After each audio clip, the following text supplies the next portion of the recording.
Hi there, Paula. Thank you again for introducing the Encore framework. Share with us the importance of that second letter in Encore, navigate the new.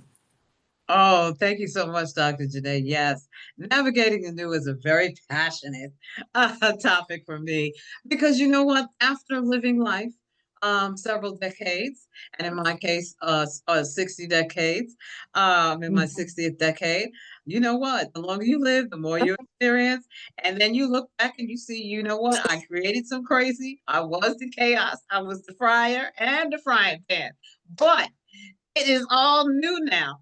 And so what we're going to do is chart our path in uncertain terrain.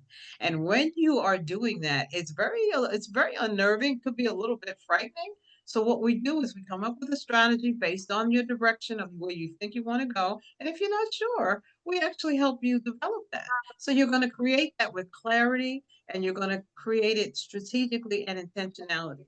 Being very intentional for the changes you want to see help you navigate the new much easier. So remember, reinvention isn't the end, it's your evolution.